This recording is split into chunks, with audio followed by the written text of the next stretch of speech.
আজ আমরা আলোচনা করব এন্ডোস্কোপিক ব্রেন টিউমার সার্জারি নিয়ে। আমার কাছে বছর 22-এর একটি ছেলে এসেছিল তার মায়ের সাথে। তার সমস্যা ছিল যে তার মাথায় যন্ত্রণা হচ্ছিল 6 মাস ধরে। সাথে যখন সে রাস্তা দিয়ে হাঁটতো তখন দুদিকের জিনিস বা যে গাড়ি ঘোড়া যাচ্ছে সেটা কিন্তু সে দেখতে পেত না, এবং তার মুখের আকৃতি বা হাতের আকৃতিগুলো কিন্তু আস্তে আস্তে মোটা হয়ে যাচ্ছিল। মানে আগে তাকে যা যেরকম দেখতে ছিল সেটা কিন্তু সে এখন চেঞ্জড হয়ে গেছে অনেকটাই, এবং হাত এবং পাগুলো অনেকটা মোটা মোটা হয়ে গেছে। তো আমি যখন তাকে দেখি তখন আমি দেখে বুঝতে পারি যে ওর একটা ব্রেন টিউমার হয়েছে। এবার আমরা ওকে একটা এমআরআই করতে দিই।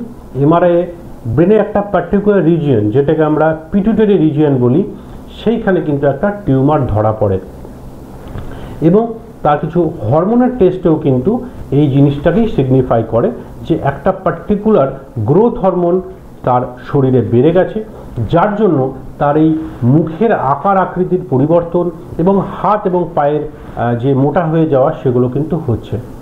এবং সেই টিউমারটাই আমাদের যে চোখের যে দৃষ্টিশক্তির জন্য যে নার্ভ দায়ী বা অপটিক নার্ভ, সেটাকে কিন্তু চেপে দিয়েছে বা কম্প্রেস করছে, যার জন্যই সে দুদিকে জিনিস দেখতে পাচ্ছে না।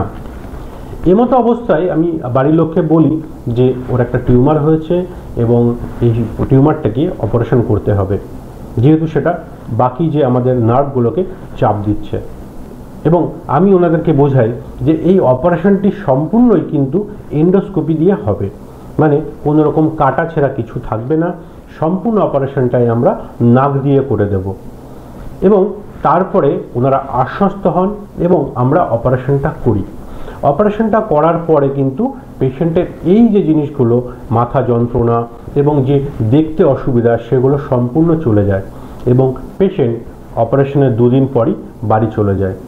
এবং আজকে 6 মাস হয়ে গেছে পেশেন্ট যখন আমাকে দেখাতে এসছে, তখন কিন্তু তার এই যে মুখের আকৃতির যে চেঞ্জটা হয়েছিল সেটা কিন্তু আবার স্বাভাবিক হয়ে গেছে, এবং তার দৃষ্টিশক্তি সম্পূর্ণরূপে নর্মাল হয়ে গেছে।